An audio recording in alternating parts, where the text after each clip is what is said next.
Hello viewers, नमस्कार। N Academy IAS let's crack UPSC CSC के YouTube channel पर आप सभी का स्वागत है। So friends, 2026 has not been a good year for India's economy, and a large part of the reason why India economy was not doing well was the challenge which was coming from the external front. And this external challenge has been there in the economy since the past year. It started with Trump's tariff war, then it started with the AI infused mad rush towards countries like Korea and Taiwan and America, जिसकी वजह से India में जो बाहर का capital आ रहा था वो आना बंद हो गया था। In fact great foreign capital reversal, लोग इंडिया से पैसा निकाल रहे थे, and that was putting huge pressure on our exchange rate, net FDI, net FPI, all were in red. And after the war, which started in Middle East, inflation has been constantly increasing. The growth rate is less than 7%. It's projected to be somewhere around 6.5 to 6.8%, which is well below what India's economy need at this stage to achieve its vision of Viksit Bharat.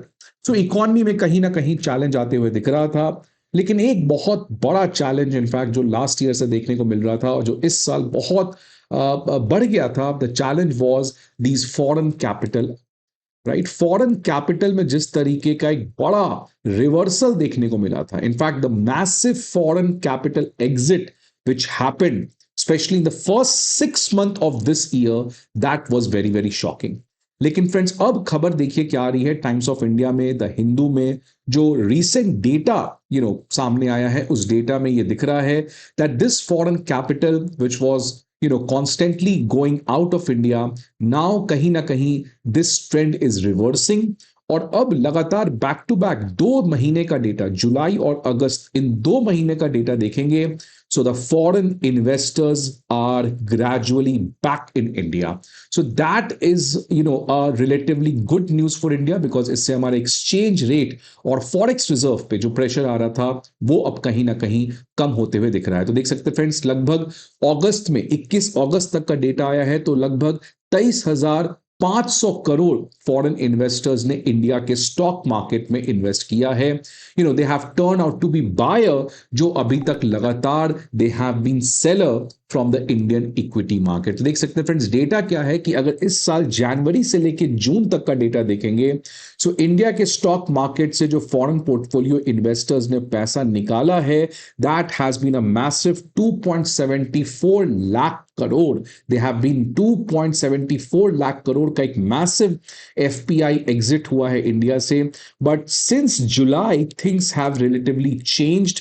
जुलाई में instead of being net seller, they have been net buyer of around 20,200 crore. और अब जो latest data आया है 21 अगस्त तक का, इस महीने अगस्त का, उसमें data has been much more positive at around 23,544 crore, जिसकी वजह से 2 महीने बैक टू बैक अब एफपीआईज नेट बायर रहे इंडिया के स्टॉक मार्केट में। ऑल्दो अभी भी अगर इस पूरे साल की कहानी देखें, so the negative is still at 2.31 lakh crore, because आप समझ सकते हैं आउटफ्लो हुआ है 2.74 लाख करोड़ का। तो इसकी भरपाई होने में तो ऑब्वियसली टाइम लगेगी, लेकिन कहीं ना कहीं सेंटिमेंट जो था इंडिया के मार्केट के प्रति वो रिवर्स होते हुए दिख रहा है। और ये जो सेंटिमेंट इंडिया के स्टॉक मार्केट में रिवर्स होते हुए दिख रहा है, ये बाकी मार्केट्स में भी, जो बॉन्ड मार्केट है, हाइब्रिड इंस्ट्रूमेंट्स हैं, म्यूचुअल फंड्स हैं और ऑल्टरनेट इन्वेस्टमेंट फंड है, उन सभी में कहीं ना कहीं सेंटिमेंट पॉजिटिव आते हुए दिख रहा है। बिकॉज उन सब में जो डेटा आया है वो है कि ज्यादा से ज्यादा पैसा बाहर से आया है इंडिया में, विच मीन्स उन सभी एसेट क्लास में इंडिया के अंदर on a net basis money has entered rather than the money which has gone out of India. So that clearly shows that the sentiment is kind of a changing. अब इसके reasons क्या हैं? तो reasons दो हैं। एक तो India की इकोनॉमी में रिलेटिवली बहुत हद तक डोमेस्टिक रेजिलियंस देखने को मिली। मिडिल ईस्ट क्राइसिस के बाद everyone was thinking that inflation will sky rocket to above 6%, growth will cut down to 6%. But yes, problem has been there, but a large problem which people were expecting, that did not happen. Some small problem economy faced, but by and large हमारी economy में एक incredible resilience देखने को मिला है। और साथ ही साथ जो ग्लोबल कंडीशंस है, बिकॉज ग्लोबली एक चीज चल रहा था कि अगर आपके पास पैसे है तो आप इंडिया क्यों जाओगे? आप आर्टिफिशियल इंटेलिजेंस में इन्वेस्ट करो, आप जाओ साउथ कोरिया, आप जाओ ताइवान, आप जाओ अमेरिका। बट दिस एआई के प्रति जो मैड रश था, that is somewhere subsiding, that is somewhere now stabilizing, and that in fact is a good thing which is happening for India.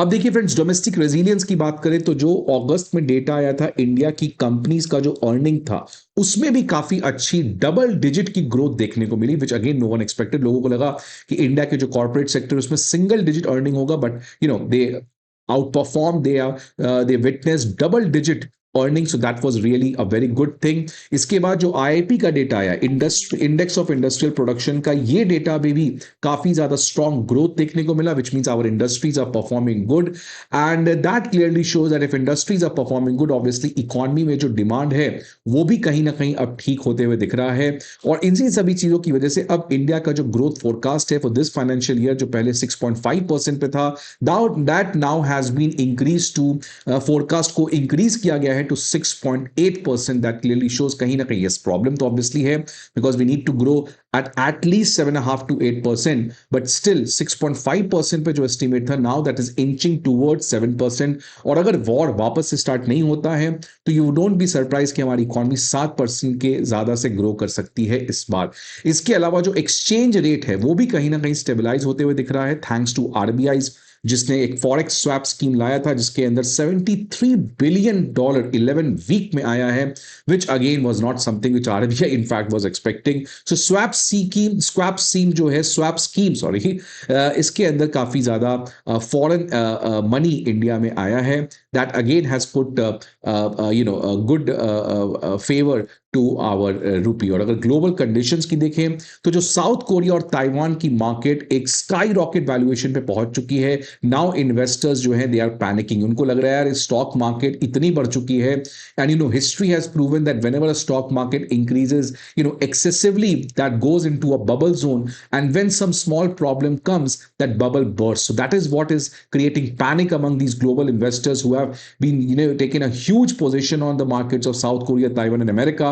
They are being at a strong leverage, और अब कहीं ना कहीं वो कुछ पैसा अब सोच रहे हैं कि let's say if I have 100 rupees, पहले they were putting 100 rupees, in fact they were taking loan of 100 rupees and putting 200 rupees in the Korean market. Now they are facing certain kind of reality check, and now they're saying कि ठीक है, if I have 100 rupees I will invest on 17 South Korea, but 30 I will again put in India, because if something wrong happens with South Korea तो at least 30 rupees मेरा India में जो है वो कहीं ना कहीं सेफ होगा। सो दिस ग्लोबल कंडीशन जो होते हुए दिख रहा है, ये रुचिर शर्मा ने ऑलरेडी, जो इंडिया के एक बहुत ही फेमस इकोनॉमिस्ट हैं, ही rights in the Washington post, financial times, और इन्होंने कहा था कि जब भी ये एआई का बबल फूटेगा, जो ऑब्वियसली कहीं ना कहीं होगा, then it is if there is one country which is going to be in a favour, which is India, and that's what Ruchir Sharma's prediction is coming out to be true। और अभी US Iran के बीच में war start नहीं हो रहा है, जिसकी वजह से ब्रेंट क्रूड ऑयल प्राइसेस भी स्टेबलाइज होते हुए दिख रहे हैं। But yes, it's a moment of cautious optimism, things are changing, but that does not mean we should go in a comfort zone, because अभी भी जो इकोनॉमी के लिए हेडविंड्स हैं, be it the geopolitical war, आप देख रहे हैं यूक्रेन का रशिया के प्रति अटैक स्टार्ट हो चुका है, अब स्ट्रेट ऑफ हॉर्मुज से क्राइसिस बढ़ के बबल मंदाब स्ट्रेट, रेड सी की तरफ शिफ्ट हो चुका है, यूएस किसी भी समय वापस से टैरिफ वॉर इनिशिएट कर सकता है, that is expected of mister Trump, right. India China के बीच में भी कल को कोई प्रॉब्लम आ सकता है, जिस तरीके से अरुणाचल प्रदेश का जो कंट्रोवर्सी हुआ। सो अभी भी चीजें चल रही हैं, but let's see what happens next. But yes, अगर जियोपॉलिटिकल स्टेबिलिटी रहता है, so you can expect again India's economy right on the track. So आपके क्या व्यूज हैं, please let me know comment box. I hope आपको ये video अच्छा लगे। See you again some other video, till then goodbye and take care.